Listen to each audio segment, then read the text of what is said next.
What is going on, guys? It is a fine, super fine day here in Southwest PA, and in today's video we are going to do a side-by-side comparison between the Ninja 650 and the Ninja 500. But before we get into all of that, as always, I do want to give a huge shout out to Joel and all the other staff here at Mercedes Motorsports for giving me this opportunity to show you guys these vehicles, because honestly, they don't have to do that. So a huge shout out to them. Link in the description. As always, go ahead and check them out. These bikes are for sale. It is the end of February. It's crazy Marches in like 2 days. So go ahead, check them out. Whatever, get yourself a bike. But in today's video, I really want to compare these two vehicles, or motorcycles rather, because I know they are both beginner bikes. And actually, you know what? Beginner friendly, because I really don't like the term beginner bike, because that makes it seem like they're only for beginners, and once you reach a certain level, you graduate. You can get a 500, I know for a fact, and stick on it for your whole riding career. I bought mine 3 years ago, my first motorcycle, never been on a clutch system, never been on anything besides a car, and I put 20,000 miles on it, and I plan on going cross country, spoiler alert for other subscribers, on that bike, or with that bike. So it's not a beginner bike. When I say beginner friendly, I simply mean it has an approachable weight, it has an approachable power band, it has an approachable price, approachable ergonomics. It's just a good bike to get into the sport, to figure out what you want to do. But both of these bikes are very good beginner friendly bikes, but you might not be sure which one to go through. And I want to say something first and foremost. Get the displacement out of your head. 650, 500. Get that number out of your head.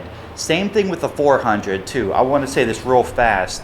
Everything I say about the 500 is it will go with the 400 as well. I'm just using a 500 because it's closer to the displacement of this. But get the CCs out of your head. They do not matter. Both of them have very good beginner power bands, just something that's very easy to ride. They're not going to butt you off. They're good motorcycles. So if you're thinking, oh, I should get the 500 and not the 650 because the 500 has 150 cc's less, get CC, get displacement out of your head. It's not important, trust me. Both of these bikes have parallel twin engines. They're going to give a little bit different engine output, and we will get into that, but that's not really what the video is about. Whenever you start your motorcycle career, there's always different directions you can go, right? You can get a sport bike, you can get a cruiser, you can get whatever you want to get.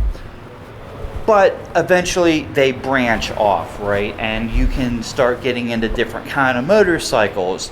And Kawasaki did a really good thing with these bikes, because that is exactly what we got here. We got a fork in the road as far as your motorcycle career.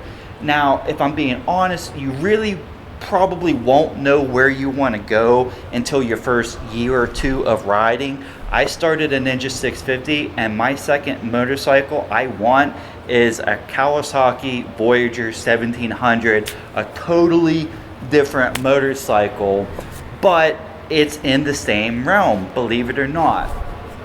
So the fork in the road is this. This bike here, the Ninja 500, is getting you ready for a super sport bike.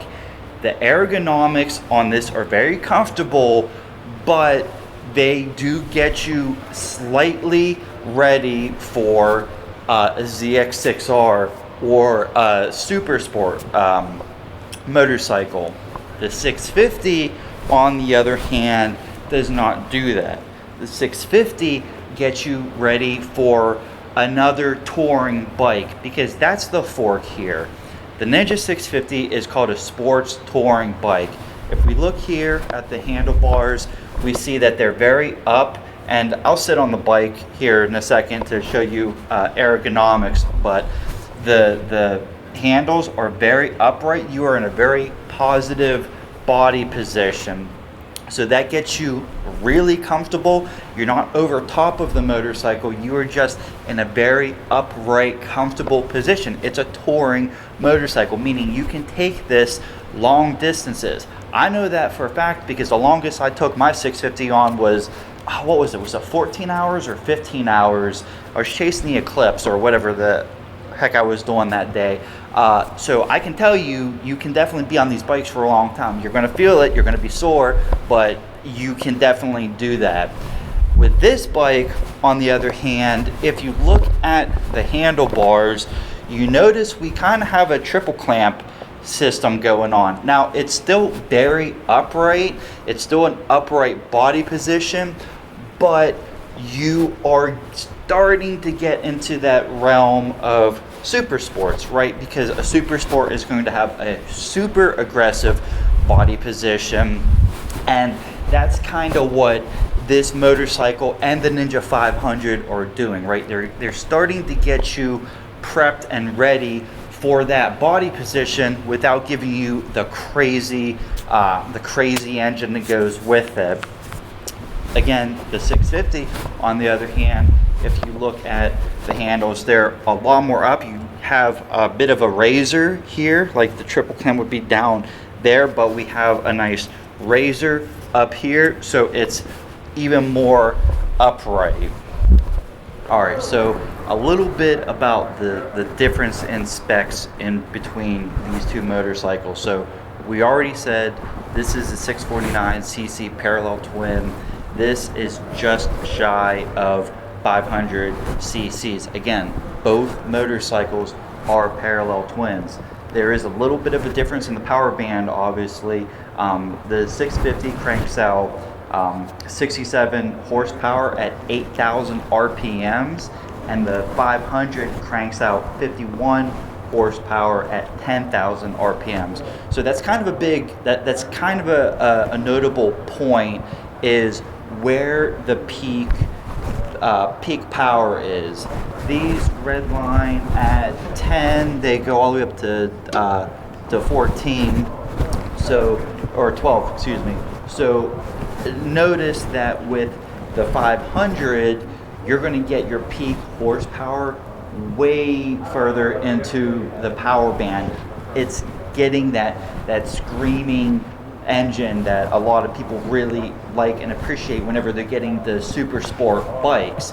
Now the 650, it cranks out its maximum horsepower at 67 horsepower at only 8,000 RPMs, and that's a really nice kind of cruising, that's kind of like a nice cruising RPM if you are like on interstates or highways. I've taken my 650 on highways and interstates all the time, and it's really nice to take something like this where you're not screaming the engine, but you still have enough horsepower and torque to make emergency maneuvers or get around cars or whatever. So that is a big thing.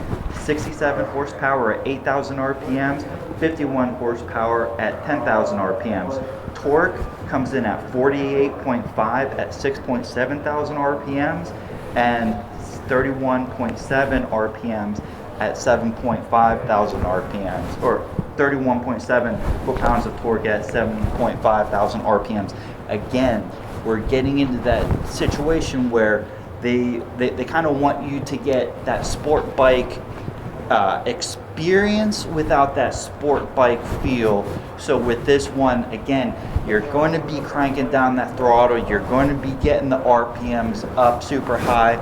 This one, you don't have to do that. Now, don't get it twisted. With the 650, you can definitely run it as a sports bike. I mean, I've done my bike in some pretty sketchy situations, so that's not to say that it can't do that. It's just really trying to get you geared to what you're trying to accomplish in your riding career. And that's why I really wanted to make this video, because they're both fantastic motorcycles, but again, you're going on two different paths. With this one, you're going to start getting into the more sports touring bike. So after this, if you're sticking with the Ninja family, that would be like the 1100 SX, which we just did a video on, link in the description if you want to check that video out. And this one is probably going to start getting you ready for that super sport, for that ZX6R or 10R, or whatever you're trying to do. So it's getting you ready for how that bike should behave in a sense, right? Because you're cranking out the RPMs with this. You don't have to crank out the RPMs with this.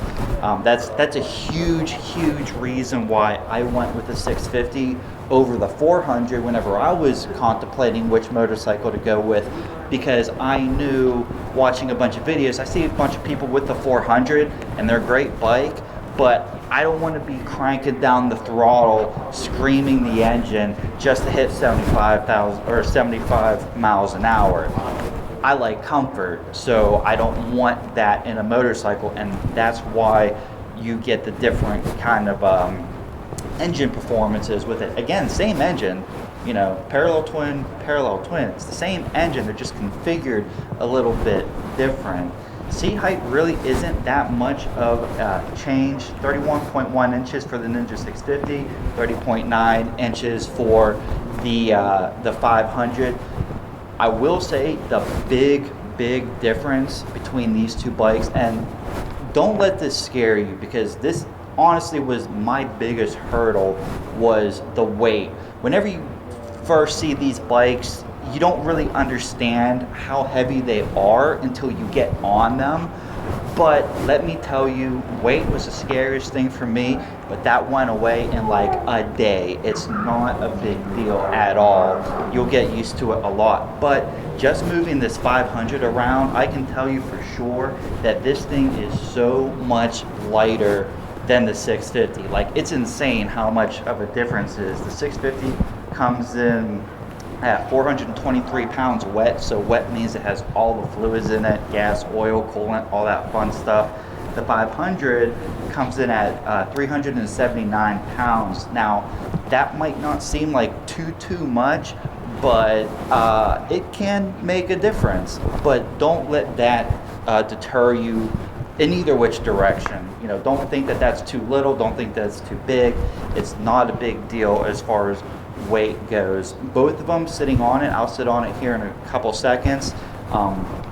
Both very comfortable. The 500, again, is a slight more aggressive. It's like semi-aggressive, right? Like, I don't want to say it's aggressive, but you're getting into that feel. The 650, super upright again.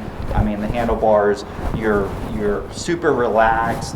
Your legs aren't crunched up. You can see the rear set's right underneath the seat. Same thing with the 500, rear set right underneath the seat. The only other real big difference between these bikes are the exhaust systems is kind of pretty noticeable. I mean, the 650 has a nice tight exhaust system, where the 500 has a little bit of a bigger one, but you know, that's aesthetics. You can always change that. I personally like it. You know, Kawasaki does things for reasons. There's not like a random reason why they do what they do. The center of gravity, center of mass is really controlled down center and low with the 650. That's kind of why it's like tucked in like that. It just kind of gives you a little bit more security, or rather comfort whenever it's riding, because it's super nimble. Both bikes are super nimble, but I will say that is a huge difference between these two bikes is the weight of it. I just moving this 500 around again, I couldn't get over how much lighter this bike really is. But you know, it just kind of is what it is. I mean, you're going to get you know, price is another thing that needs to be considered whenever you're buying your motorcycle. And I'm not just talking like outright cost of buying a bike. I'm talking about insurance, and I'm talking about maintenance on bikes. You get bigger bikes, your insurance is going to go up.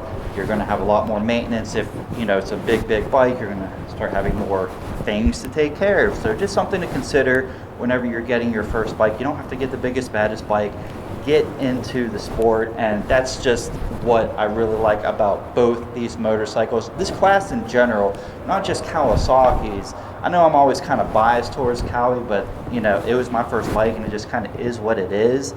But these classifications of bike are really approachable, and a big one is insurance. Insurance, you might not think about it, but insurance can go up. It goes by state. And you know, I can tell you right now, the insurance for a 600 and the insurance for a 650 are not even going to be the same. Those aren't even the same game. We're going to do a video here in a little bit comparing those two motorcycles, but it's definitely something worth considering. So I think what I'm going to do now is I'm going to sit on both bikes and just kind of show you the ergonomics of them, and show you a cockpit view. And I'm not really going to go through the bike because that's not what this video is. I really just wanted to make this video to kind of show you the difference between the 500 and the 650 if you're still kind of on the fence and you don't know what the big difference is. But again, that is the big difference. You're in a fork. You're going to either go a touring route or you're going to go a super sport route, and that's what both these bikes do. Alright, so just simply throwing a leg over the Ninja 650. First off, I am about like, I don't know what I am. I think I'm like 32-inch inseam, and you can see that my feet are completely flat with the ground. Hopefully that picks up in the camera, but completely flat onto the ground. But what I really wanted to show you was the ergonomics. So balls of your feet on the peg, simply right out in front of me, right? If this was like a super sport, you would be like way down in here. But this is not a super sport, it's a sports touring bike. So again, notice my body position. My foot is pretty much right underneath the seat. The rear sets are right underneath the seat, and my arms are very relaxed, straight, slight bend at the elbow, looking straight, upright body position. Super light, or you know, you really get used to the weight, but because it is upright and just you're not over top of the bike, right? It's very easy to control when you're sitting down. It doesn't feel like it's going to get away from me in any way, shape, or form. Nice, comfortable cockpit, or nice looking cockpit, rather. And yeah, that's pretty much it as far as like body position for the 650. It's a relaxed body position. That's what it's meant to be. It's meant to go the distance, and like I said, this bike definitely goes the distance. All right, now throwing leg over the 500. Again, 32-inch seam. My foot is completely flat on the ground. The ergonomics are almost identical. The only difference is, again, there is a very slight aggression to the 500 over the 650. But again, one of the craziest things that I found out about both these bikes is how much lighter this bike is, which is very nice because it does give you, it's very approachable as far as a beginner-friendly bike. But body position, again, the rear sets right below your seat. Your leg tucked in against the gas tank. Gas tank does a really nice job with forming to your legs and your body, giving you a nice tight center of gravity, letting you get a hold of that motorcycle. And you know, that's pretty much it. But you know, you are slightly more aggressive than that bike. And I do want to say this too, because I don't want you to think that you can't get the 650 and then decide you want to go to a ZX6R or something or another, or get this and then think, hey, maybe I don't want this, I want something more touring. Because like I said, you really don't know what you want until like your first season, 2 seasons of riding. That's why I really think it's super important for you guys to take an MSF course, or at least come to your dealership and sit on a bike, because I was hell-bent on getting a Kawasaki Vulcan 650. That was the bike that I wanted, and as soon as I rode a cruiser during the MSF course, no bueno, did not want anything to do with that I hated the riding position, I hated the ergonomics. Then I got onto the 650 and loved it. So, you know, I don't want to say like, you know, you get the 500, this is, you know, set in stone.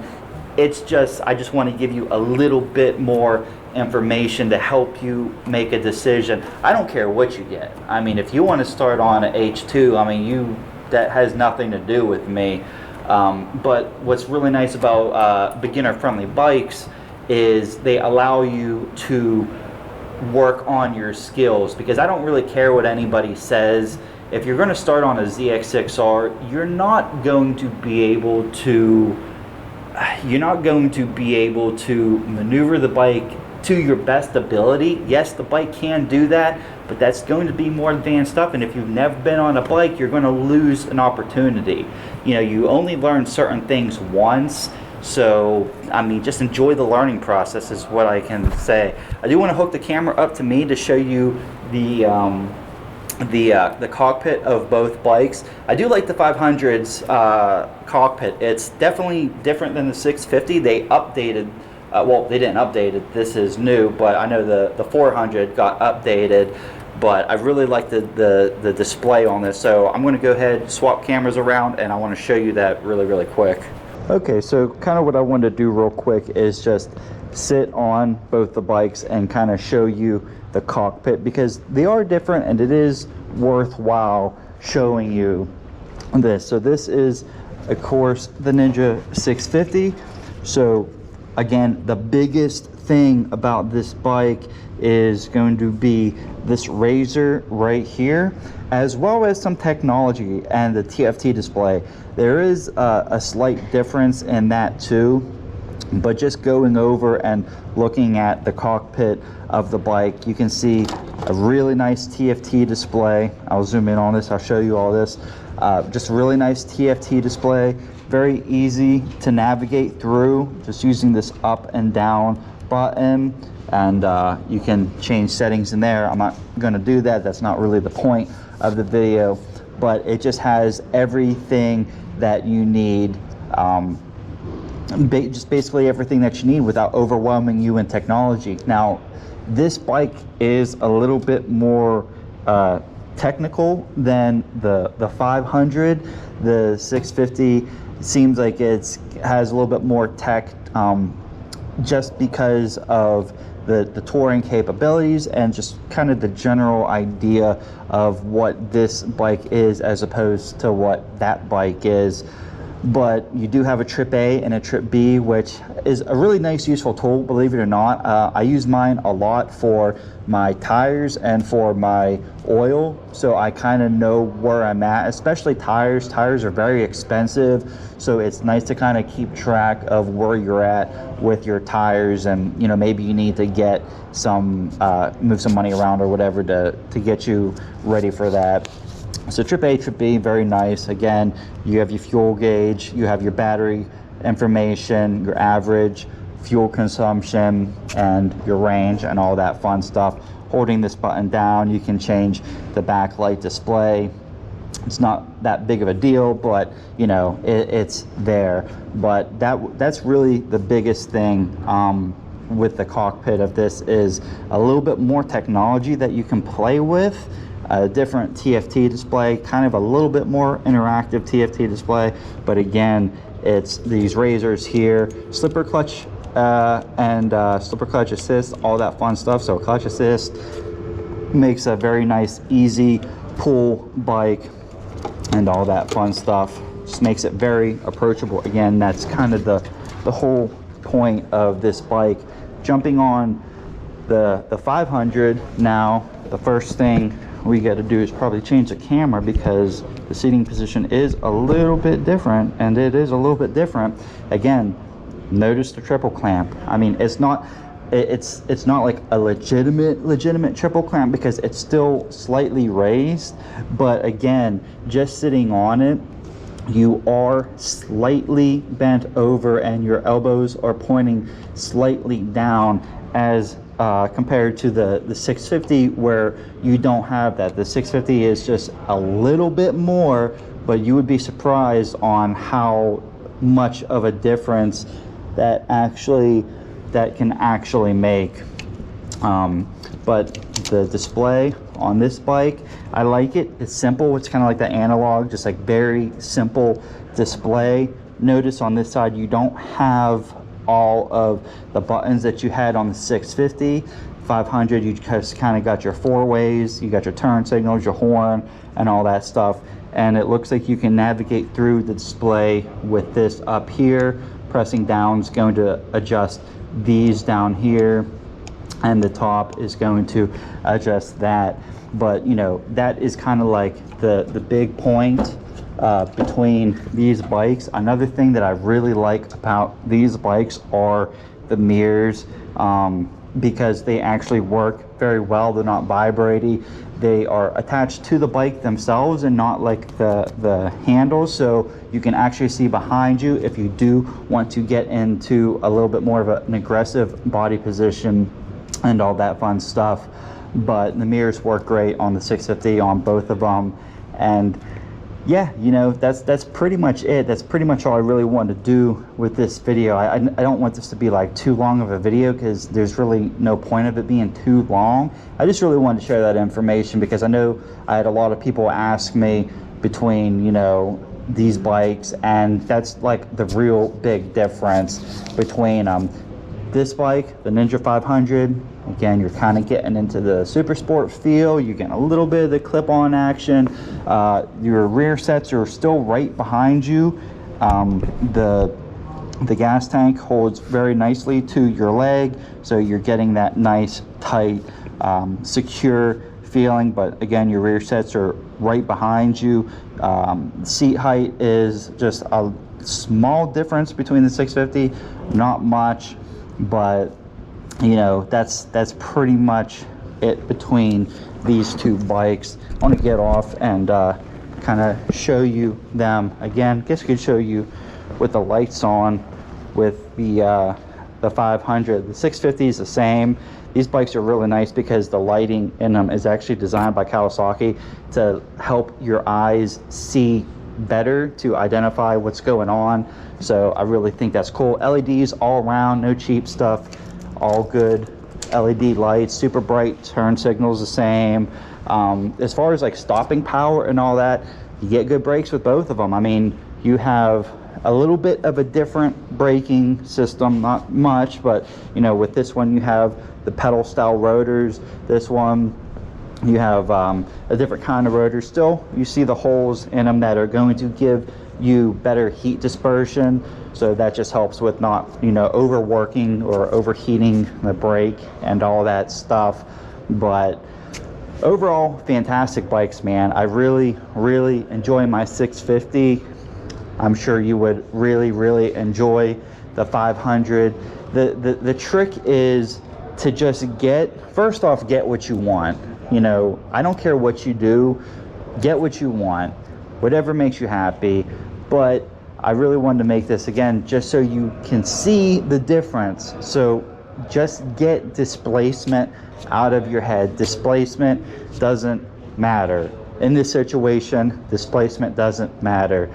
It's going to be the engine configuration, and this bike is going to be more steam for high-end revving. So again, it peaks out at 10,000 RPMs or max torque and RPMs at like 10,000 RPMs, where this one is at like 8,000 RPMs. So it's kind of just getting you in that screaming position, getting you that sport bike feel or whatever. But all in all, great bikes. I really like all of them. Again, I do want to give a huge shout out to Joel and all the other staff here at Mercedes Motorsports for letting me look at these bikes. They do not have to let me do that. They're doing that out of the kindness of their heart, and I really appreciate that. So go ahead and check them out. Link is in the description. Both these bikes are for sale. I'm actually surprised they still have them because it's February, almost March, and they sell a lot of product. So I'm happy that I was able to make this video because I really didn't think they were going to have a 650 or a 500 in, because that's how well these bikes sell. But I really hope that this helped you. I hope this kind of geared you into a direction. Again, I'm not trying to persuade anybody to do anything. I just want you to get the best bike so you don't regret your decision. You have fun on it. you know, watch Dan the Fireman and Moto Jiu-Jitsu and get good at your emergency stops and all that fun stuff. But again, I really want to thank Joel and all the other staff here at Mercedes for letting me do this. If you want to see more videos like this, don't forget to like, share, and subscribe. The link is in the description to Mercedes, and all their information. So go ahead and check them out, and I will see you in the next one.